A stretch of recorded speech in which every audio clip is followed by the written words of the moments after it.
Real jungle horror stories from America don't begin with screams.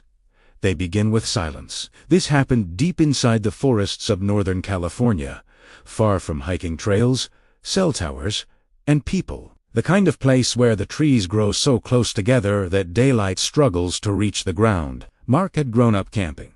He wasn't reckless. He knew the rules of the forest. Tell someone where you're going. Bring supplies. Never follow sounds you can't identify. But the forest doesn't care what you know. Mark went solo camping for 3 nights, something he had done many times before. The first day was normal. Birds, wind, the sound of leaves shifting. He set up his tent near a dry creek bed and marked his location on a paper map. At night, the forest went quiet. Not peaceful quiet. Empty quiet. No insects. No owls. No wind. Around 1:40 a.m., Mark heard footsteps circling his tent. Slow, heavy, not the scattered steps of an animal. Each step paused, as if whatever it was wanted him to hear it. Mark froze. He held his breath. The steps stopped right outside his tent. Then a voice whispered his name. Mark. His blood turned cold. He hadn't told anyone exactly where he was going. He didn't answer. The voice tried again. Closer this time. Mark, help me. It sounded human. Tired. Weak. Against his instincts, Mark unzipped the tent, just enough to look out. No one was there, but the forest felt wrong. The trees seemed closer than before, the darkness deeper, thicker, like it was pressing against him. He zipped the tent shut and didn't sleep.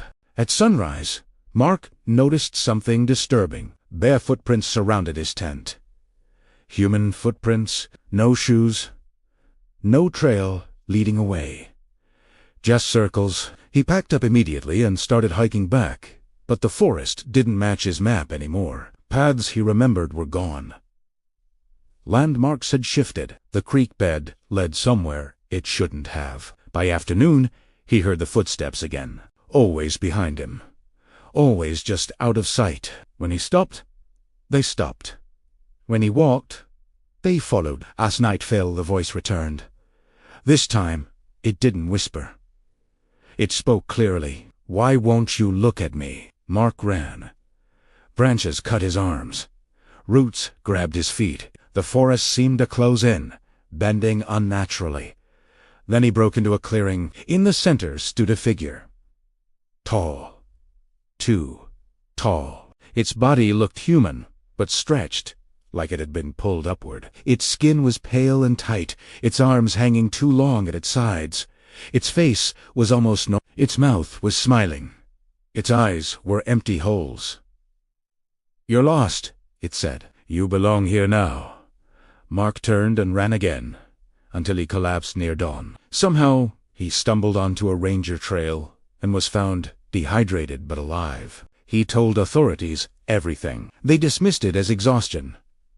But a park ranger later pulled him aside. You're lucky, the ranger said quietly. Most people who hear their name don't come back. Mark never went camping again, but the forest never left him. Sometimes at night, when everything is quiet, he hears footsteps outside his house, and a familiar voice, still asking him to look. Because real jungle horror stories from America aren't about monsters jumping out of the dark. They're about the dark calling you by name and waiting for you to answer.